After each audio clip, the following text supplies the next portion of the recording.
दिला दी हमें आज़ादी बिना खड्ग बिना ढाल, साबरमती के संत तूने कर दिया कमाल। दोस्तों, ये कविता हम बचपन से सुनते आ रहे हैं। जैसा कि इस कविता में लिखा हुआ है, क्या ये सच है कि साबरमती के संत ने ही हमें आज़ादी दिलाई है? दोस्तों, क्या सच में भारत की आज़ादी के लिए गांधी जी के अहिंसावादी नीतियाँ और उनके अहिंसक आंदोलन जिम्मेदार हैं? क्या गांधी जी वो व्यक्ति हैं जिन्होंने देश को आज़ाद कराया, या फिर नेताजी सुभाष चंद्र बोस और उनकी द्वारा बनाई गई आज़ाद हिंद सेना का ये कमाल था कि अंग्रेज़ों को भारत को छोड़कर जाना पड़ा? आखिर क्या है सच भारत की आज़ादी?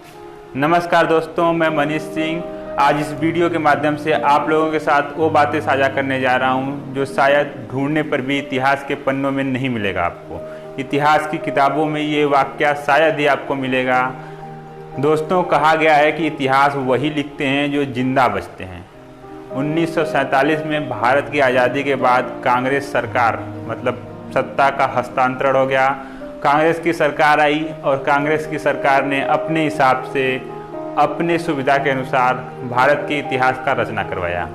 उसमें गांधी जी को और कांग्रेसी नेताओं को महानायक के रूप में दिखाया गया, लेकिन हमारे और लाखों युवा क्रांतिकारी जिन्होंने अपने प्राणों का न्यौछावर कर दिया भारत की आज़ादी के लिए, वो इतिहास के किसी पन्ने में किसी कोने में दबे पड़े हैं। दोस्तों, इस वीडियो में मैं कुछ इंटरेस्टिंग फैक्ट लेकर आया हूँ जो आपको सोचने पर मजबूर कर देगा।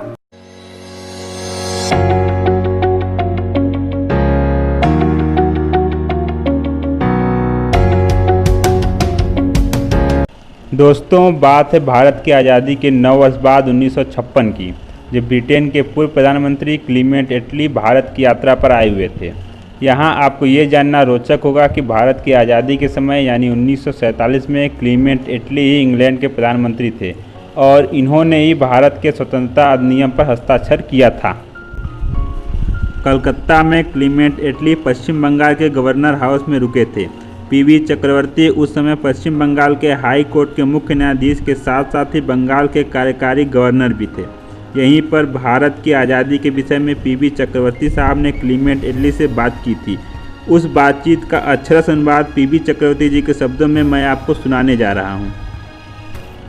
जब मैं पश्चिम बंगाल का कार्यकारी गवर्नर था, उस समय क्लीमेंट एटली, जिन्होंने ब्रिटिश सरकार को भारत से समाप्त कर हमें आज़ादी दी, 1956 में अपनी भारत यात्रा के दौरान 2 दिनों तक कलकत्ता के गवर्नर हाउस में रुके थे। इस दौरान मेरी एक लंबी बातचीत उन वास्तविक कारणों के बारे में हुई जिसके कारण अंग्रेज भारत को छोड़कर चले गए।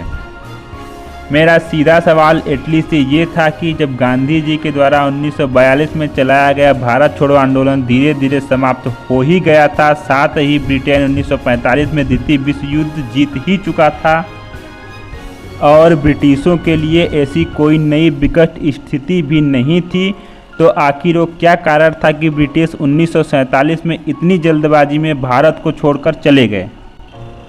अपने उत्तर में एटली ने कई कारण गिनाए, जिसमें नेताजी सुभाष चंद्र बोस और आज़ाद हिंद फौज के बहादुरी से प्रेरित होकर उनके समर्थन में चल रहे ब्रिटिश भारतीय थल सेना और नौसेना के विद्रोह को सबसे प्रमुख कारण बताया गया, जिसने ब्रिटिशों को भारत से जाने पर मजबूर कर दिया।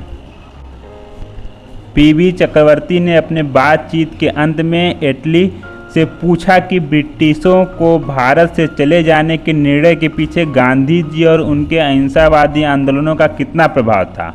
इस सवाल को सुनते ही एटली ने एक व्यंग्यात्मक मुस्कुराते हुए बोल पड़े, मिनिमल यानी बहुत ही कम, न्यूनतम।